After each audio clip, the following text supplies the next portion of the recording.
ইন্না লিল্লাহি লা হাওলা ওয়ালা কুওয়াতা ইল্লা বিল্লাহ। আজ দুপুর ১টার মধ্যে দেশের ৮ জেলায় ঝড়ের পূর্বাভাস দিয়েছে আবহাওয়া অধিদপ্তর। এসব এলাকার নৌবন্দরগুলোকে ১ নম্বর সতর্ক সংকেত দেখাতে বলা হয়েছে।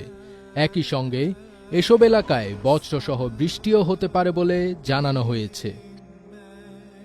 আজ ভোর ৫টা থেকে দুপুর ১টার মধ্যে দেশের অভ্যন্তরীণ নদীবন্দরগুলোর জন্য দেওয়া আবহাওয়ার পূর্বাভাসে এ তথ্য জানানো হয়।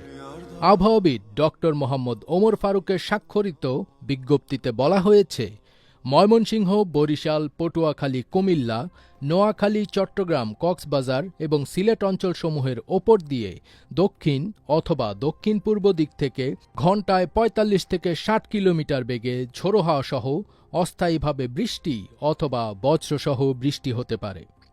এদিকে সারা দেশের জন্য দেওয়া ১২০ ঘণ্টার পূর্বাভাসে বলা হয়েছে, বরিশাল, চট্টগ্রাম ও সিলেট বিভাগের কিছু জায়গায় এবং রংপুর, রাজশাহী, ঢাকা ও খুলনা বিভাগের দু-এক জায়গায় অস্থায়ীভাবে দমকা হাওয়া সহ হালকা থেকে মাঝারি ধরনের বজ্রবৃষ্টি হতে পারে। সেই সঙ্গে ময়মনসিংহ, বরিশাল, চট্টগ্রাম ও সিলেট বিভাগের কোথাও কোথাও মাঝারি ধরনের ভারী বর্ষণ হতে পারে।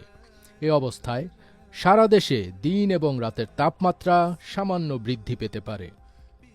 এদিকে আজ ঢাকার আকাশ আংশিক মেঘলা থাকতে পারে বলে জানিয়েছে আবহাওয়া অধিদপ্তর। সেই সঙ্গে হালকা থেকে মাঝারি ধরনের বজ্রবৃষ্টির আশঙ্কার কথাও জানিয়েছে সংস্থাটি। পূর্বাভাসে আরও বলা হয়, ঢাকার আকাশ আংশিক মেঘলা থাকতে পারে। ২৪ ঘণ্টায় হালকা থেকে মাঝারি ধরনের